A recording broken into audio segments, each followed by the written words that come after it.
오늘 함께 은혜 나누실 말씀은 마가복음 3장 1절부터 19절까지 말씀입니다.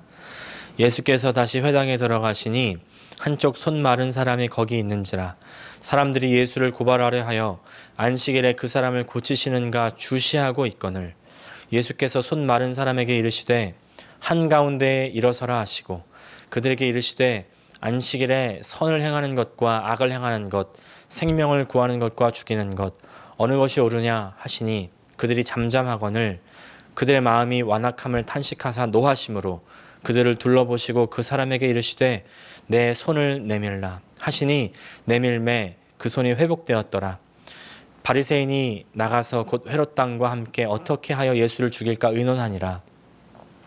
예수께서 제자들과 함께 바다로 물러가시니 갈릴리에서 큰 무리가 따르며 유대와 예루살렘과 이두메와 요단강 건너편과 또 두로와 시돈 근처에서 많은 무리가 그가 하신 큰 일을 듣고 나아오는지라. 예수께서 무리가 애워싸 미는 것을 피하기 위하여 작은 배를 대기하도록 제자들에게 명하셨으니 이는 많은 사람을 고치셨으므로 병으로 고생하는 자들이 예수를 만지고자 하여 몰려왔음이더라. 더러운 귀신들도 어느 때든지 예수를 보면 그 앞에 엎드려 부르짖어 이르되 당신은 하나님의 아들이니이다 하니 예수께서 자기를 나타내지 말라고 많이 경고하시니라. 또 산에 오르사 자기가 원하는 자들을 부르시니 나아온지라. 이에 12를 세우셨으니 이는 자기와 함께 있게 하시고 또 보내사 전도도 하며 귀신을 내쫓는 권능도 가지게 하려 하심이로라. 이 12를 세우셨으니 시몬에게는 베드로란 이름을 더하셨고 또 세베대의 아들 야고보와 야고보의 형제 요한이니 이 둘에게는 보아너게 곧 우레의 아들이란 이름을 더하셨으며 또 안드레와 빌립과 바돌로메와 마테와 도마와 알페오의 아들 야고보와 및 다데오와 가나안인 시몬이며 또 가롯 유다니 이는 예수를 판 자더라. 아멘. 오늘 마가복음 3장 1절부터 19절까지 말씀을 중심으로 악을 대처하는 방법 이와 같은 제목으로 함께 은혜를 나누기 원합니다. 우리가 이민자로서 미국 땅에서 살아가면서 가장 많이 느끼는 어려운 점이 뭐냐면 많이 있지만 그 중에서도 1위는 뭐니 해도 아마 언어일 겁니다. 다들 처음 미국 오셔서 겪는 이 언어에 대한 에피소드들 많이 있으실 텐데요. 어떤 목사님은 이 샌드위치 발음이 안 돼서 주문에 고생하셨다는 이야기도 들어봤습니다. 한 번씩 다 있으시죠? 저도 이런 경험 숱하게 많이 해봤지만 가장 기억에 남는 경험이 있는데 이 노스캐롤라이나에 있는 사우스 이스턴 세미나리에 다닐 때입니다. 제 동생이 마침 이 엘라바마에 있는 몽고메리에서 그 법원에서 판사의 어시스턴트로 일하고 있던 때입니다. 이제 수업 시간에 학생들과 함께 대화 중에 제 동생이 이 몽고메리 엘라바마에서 일하고 있다고 이야기하자마자입니다. 상대방 학생이 갑자기 Where?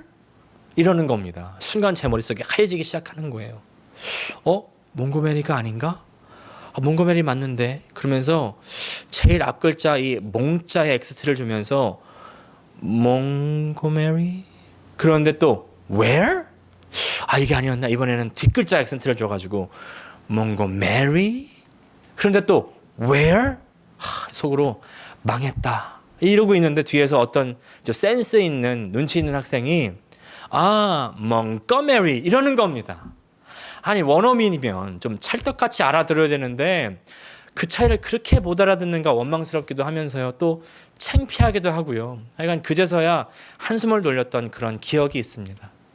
영어를 플루언트하게 유창하게 한다는 것이 이 이민 1세대들에게는 평생 큰 짐이고 벽일 수밖에 없습니다. 그래서 저도 계속해서 영어를 공부해 가면서 이제 관련 영상도 보고 있는데 하루는 한 영상을 보았습니다. 제목이 영어 말하기가 두려운 이유 그리고 부제로 피처링 영어 평가질 극복하기였습니다. 이제 이 영상에서 몇 명의 연예인들을 소개하는데 이분들이 영어권 국가에서 살다 오거나 혹은 한국에서 이제 영어를 잘 공부하셔서 통번역 일을 하시는 그런 분들이었습니다. 그런데 이 유튜버가 이어나가기를요. 이분들에게 영어가 서툴다거나 못한다는 악플이 달린다는 겁니다. 그래서 이분들이 도대체 얼마나 못하길래 그 정도 악플이 달리나 싶어서 봤더니 정말 수준급으로 영어를 잘하는 겁니다. 심지어 미국에서 잘하는 사람들은 그냥 원어민입니다. 정말 잘합니다. 근데 굳이 얘기를 한다면 인터뷰니까 조금 머뭇거리고 혹은 단어 발음이 조금 다른 것? 그런 정도입니다. 그런데 앞을 다는 사람들은요, 어디서 영어 한다고 이야기하지 마라, 뭐 영어 자체를 하지 마라, 창피하다, 이 정도는 약과입니다. 거기서부터 시작해서 이제 인격적인 모욕, 모독으로 나가는 겁니다. 그런 모욕적인 댓글을 읽으면서 이 사람들은 정말 영어를 정말 잘하는 사람들일까, 이런 생각을 했습니다. 참 사람들이 악하다, 악한 사람들이 정말 많다, 이런 생각이 들었습니다. 왜 이렇게 악인들이 많을까요? 악인들은 자꾸 착하게 살려고 하는 나를 흔들고 힘들게 하죠. 보세요. 많은 연예인들이 악성 댓글 때문에 심리 장애를 호소하고요, 또 자살에까지 이르는 경우도 있습니다. 내 주변에도 나를 그렇게 흔들어대는 사람들이 있죠. 한 심리학자는 이렇게 얘기합니다. 선량한 사람들은 자신이 옳다고 완전하게 확신하는 경우가 거의 없다고 하는 거예요. 그래서 항상 자신의 결정과 행동이 양심에 어긋나지 않았는지 검토한다고 합니다. 무엇이 옳고 무엇이 좋은 건지를 항상 고민하는데, 그에 반해서 악인들은요, 우리가 이렇게 고민하고 번민하는 것들을 오히려 이용한다는 것입니다. 이용해서 우리를 막 흔들어대고, 그리고 결과적으로 흔들린 나를 자기 자신들이 유리한 대로 이용해 먹는다는 것입니다. 그리고 여기에 악인들의 고민과 번민은 전혀 없다는 것입니다. 자기 중심인 사람들, 그래서 자기 이득만 추구하는 사람들, 양심 없는 사람들. 심리학에서는요, 양심을 이렇게 정의한다고 합니다. 우리 기독교가 이야기하는 양심과는 조금 다른데 한번 들어보십시오. 타인에 대한 감정적인 애착에 바탕을 둔 의무감. 다시 한번, 타인에 대한 감정적인 애착에 바탕을 둔 의무감.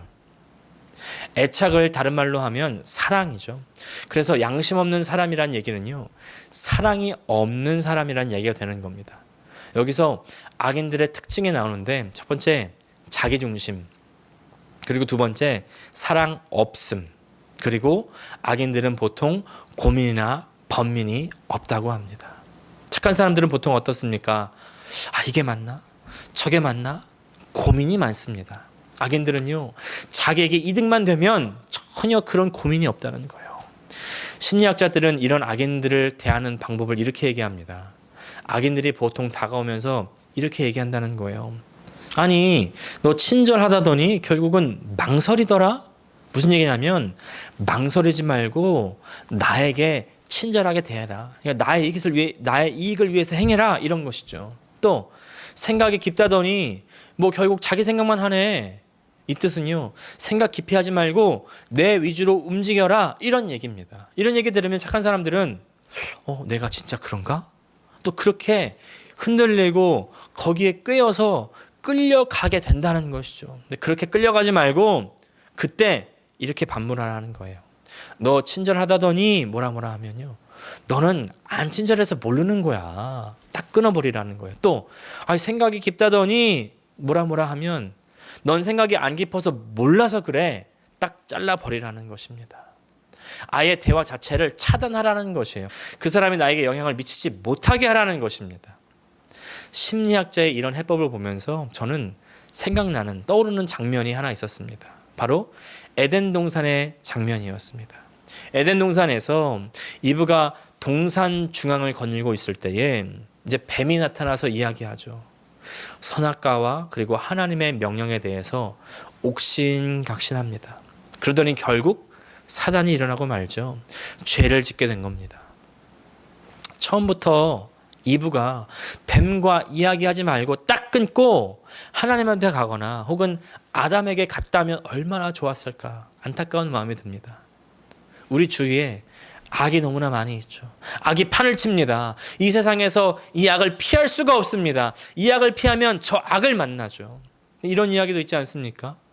저 목사 싫어서 다른 교회 갔더니 그 목사를 만났네. 또 이 권사 싫어서 다른 교회 갔더니 저 집사를 만났네. 무슨 얘기예요? 세상에만 악이 있는 게 아닙니다. 교회 안에도 악이 많이 있죠.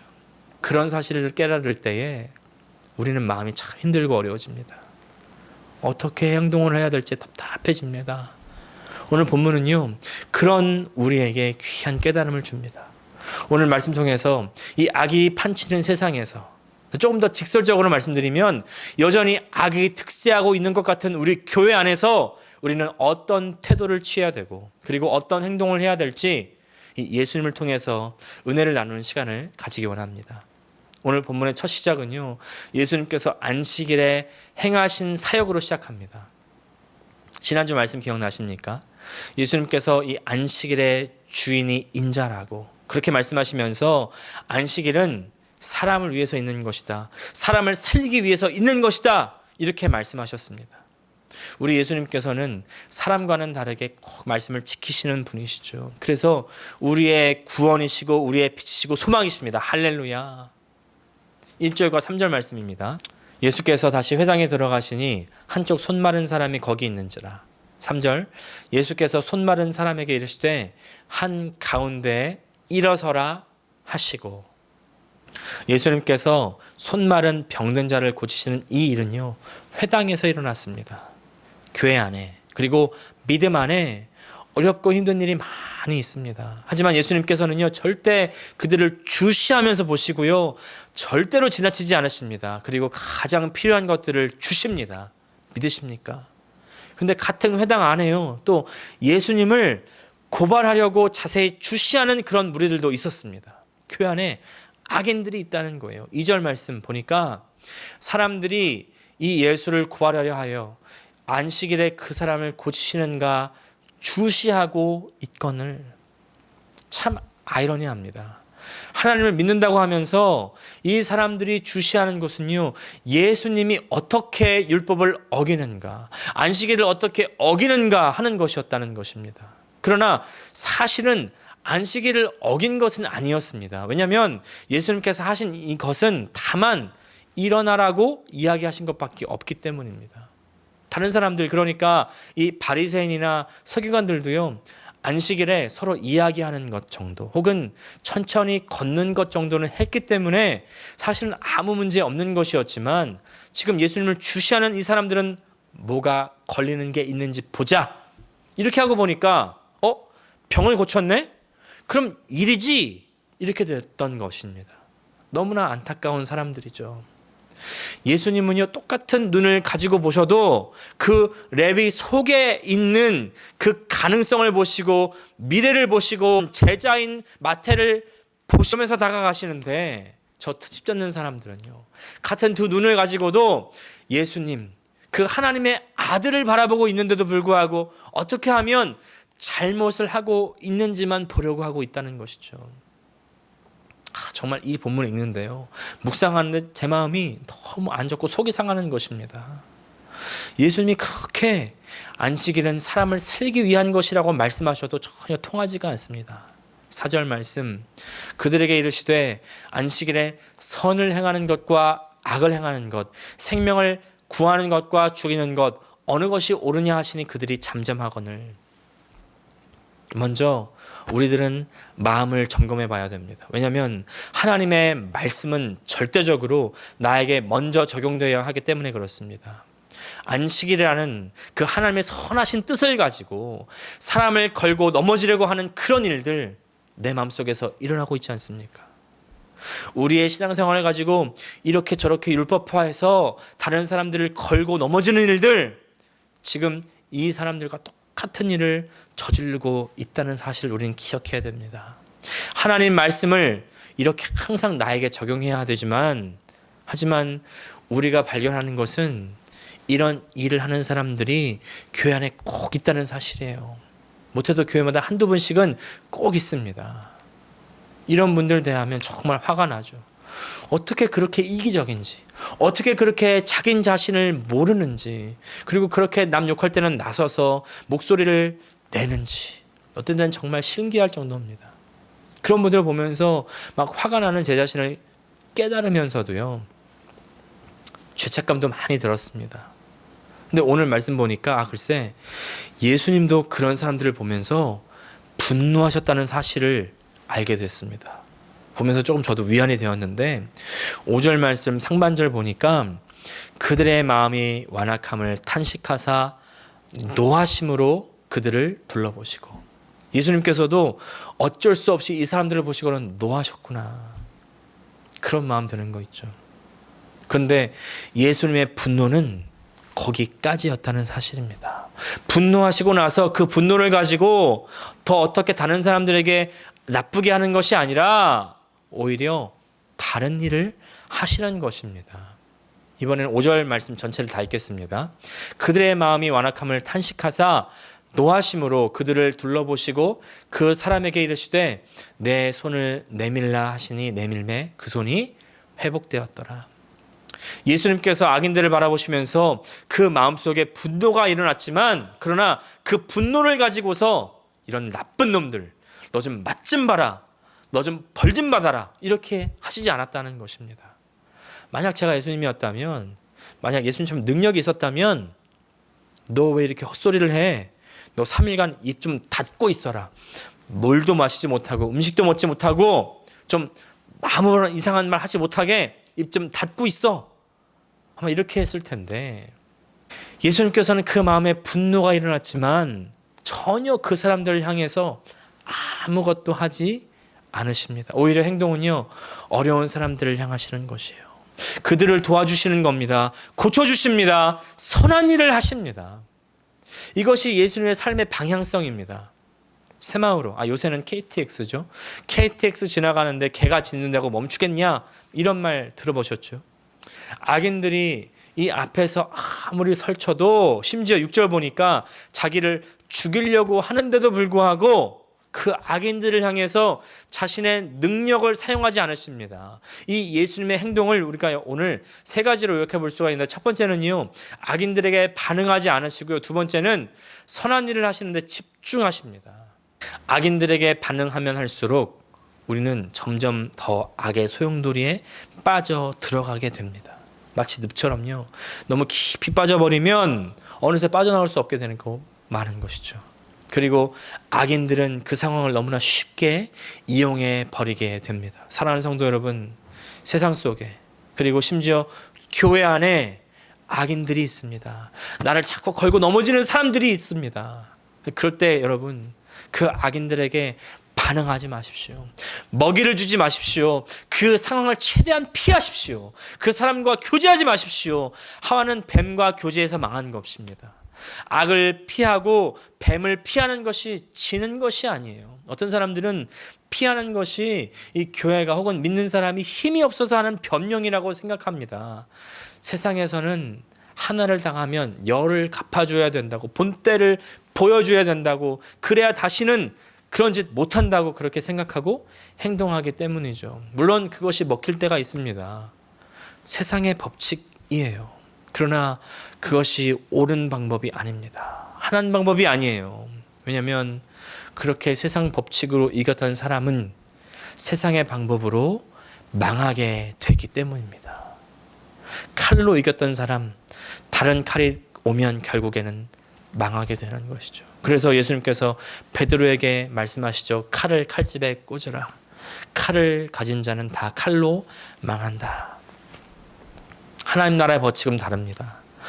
악으로, 힘으로, 깡으로, 그리고 도끼로 억누르고 짓밟아서 이겨내고 극복하는 것이 아닙니다. 이 악순환의 고리를 끊는 것은요, 바로 선을 행하는 것입니다. 그것이 바로 구원의 일이고, 그것이 바로 예수님께서 하셨던 일이에요. 우리의 에너지와 관심을 선한 일로 돌리십시오. 예수님께서는 손 마른 자를 고치시죠. 그들에게 자신의 관심을 쏟으십니다. 에너지를 쏟으십니다. 선한 일을 하는 것이 악한 이 악의 고리를 끊는 일입니다. 로마서 12장 20절 21절 말씀, 내 원수가 줄이거든 먹이고 목마르거든 마시게 하라. 그리함으로 내가 숯불을 그 머리에 쌓아 놓으리라. 악에게 지지 말고 선으로 악을 이기라. 바울은 오히려 원수에게 선을 베풀라고 합니다. 그것이 악을 이기는 방법이라는 것입니다. 그것이 숯을 원수의 머리에 쌓아놓는 것이라고 이야기합니다. 숯을 머리에 쌓아놓는다는 것은 많은 뜻을 이야기하지만 수치, 심판을 뜻한다는 말도 있고 또는 부끄러움을 느끼게 한다는 말도 있지만 가장 정확한 해석은 바로 이것입니다. 원수가 화로에 불을 꺼뜨려서 그 원수진 나에게까지 불을 빌리러 올 때에 그때 선을 베풀어 주라는 뜻입니다.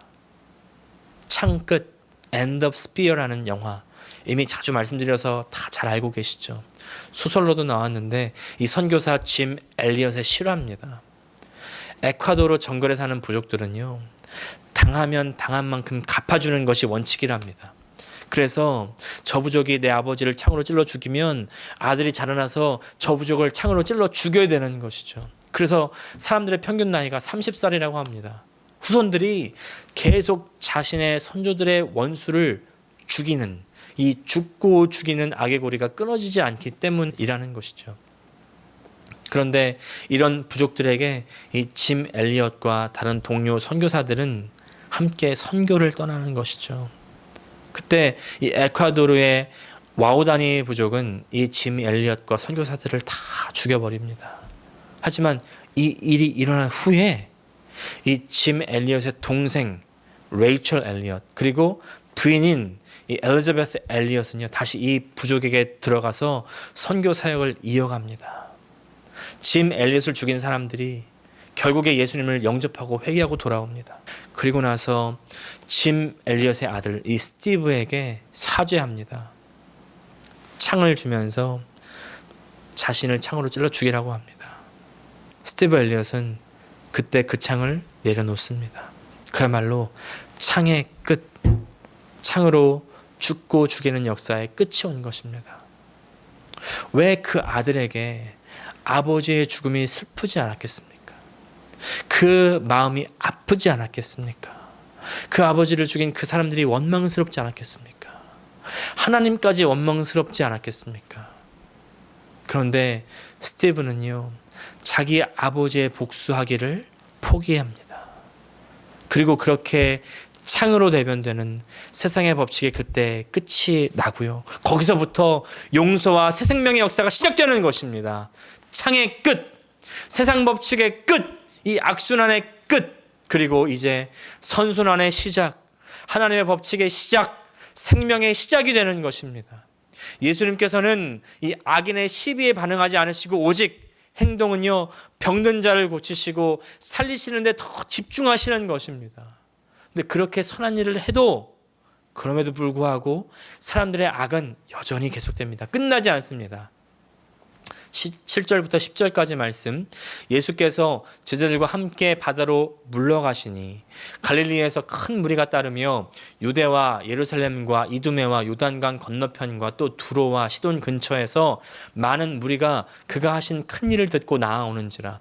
예수께서 무리가 에워싸 미는 것을 피하기 위하여 작은 배를 대기하도록 제자들에게 명하셨으니 이는 많은 사람을 고치셨으므로 병으로 고생하는 자들이 예수를 만지고자 하여 몰려왔음이더라. 예수님께서 고치고 살리시는 일을 하니까 사람들이 몰려왔습니다. 근데 이 사람들이 예수님께 하는 일을 한번 보십시오.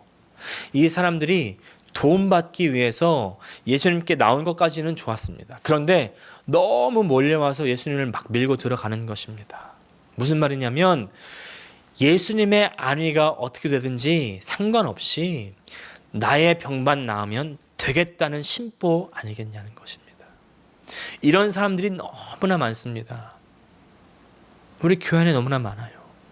오죽하면 예수님께서 피신하려고 100가지 대기시키셨을까요? 근데 그때 예수님께서 또 하시는 일, 그것은요 바로 제자를 세우는 일입니다. 13절부터 19절까지입니다. 이제 세 번역으로 함께 읽겠습니다. 예수께서 산에 올라가셔서 원하시는 사람들을 부르시니 그들이 예수께로 나아왔다. 예수께서 12를 세우시고 그들을 또한 사도라고 이름하셨다. 이것은 예수께서 그들을 자기와 함께 있게 하시고 또 그들을 내보내서 말씀을 전파하게 하시며 귀신을 쫓아내는 권능을 가지게 하시려는 것이었다. 예수께서 12를 임명하셨는데 그들은 베드로라는 이름을 덧붙여 주신 시몬과 천둥의 아들을 뜻하는 보아너게라는 이름을 덧붙여 주신 세베대의 아들들인 야고보와 그의 동생 요한과 안드레와 빌립과 바돌로메와 마테와 도마와 알페오의 아들 야고보와 다데오와 여혈당원 시몬과 예수를 넘겨준 가룟 유다이다. 예수님은 선한 일을 하시되 그 일을 더 많이 할 수 있는 사람들을 불러 모으십니다. 그 많은 무리 가운데 예수께서 원하시는 사람들 다만 12명이었습니다. 그렇게 많은 무리가 예수님을 따라왔지만 그 무리들에게 예수님은 다만 자신의 필요를 채울 수 있는 그런 존재에 불과했기 때문에 그런 것이죠. 그 안에 상대에 대한 공감이나 이해나 배려는 없었습니다. 하지만 예수님께서 부르시는 이 제자들, 그 예수님의 사랑을 알고 느낀 사람들, 그 사랑의 말씀을 받아들인 사람들이었고요. 그리고 이 사람들과 함께 다른 사람들을 살리시려고 그 방향을 예수님께서 설정해 주시는 것입니다. 우리는 예수님의 이런 방식, 이런 삶의 방향을 잘 기억해야 됩니다. 하나님께서 이 땅을 마감하기 전까지는요, 아직 이 세상 가운데 그리고 교회 안에도 악이 있습니다. 가득합니다. 성행하고 득세하기까지 합니다. 너무나 우리를 괴롭힙니다. 그래서 여러분 화가 나죠. 하지만 사랑하는 여러분, 그 악에 반응하지 마십시오. 대응하지 마십시오. 그 악에 우리의 마음을 용납해버리지 마십시오. 에너지를 낭비하지 마십시오. 그 대신 그 에너지로 우리가 해야 할 일을 하십시오. 선을 행하십시오. 사람을 고치시고 살리는 그 일을 하십시오. 당장은 그 일에 열매가 보이지 않을 수 있습니다. 그 악이 사라지지 않을 수도 있습니다. 예수님과 제자들도 끝까지 그 선한 일을 위해서 고군분투하시죠. 하지만 악은 끝나지 않았습니다. 아니, 오히려 악은 더 발광합니다. 그래서 예수님이 십자가에 달려버리고요. 그리고 제자들 다 뿔뿔이 흩어졌습니다. 그렇게 끝나는 줄 알았습니다.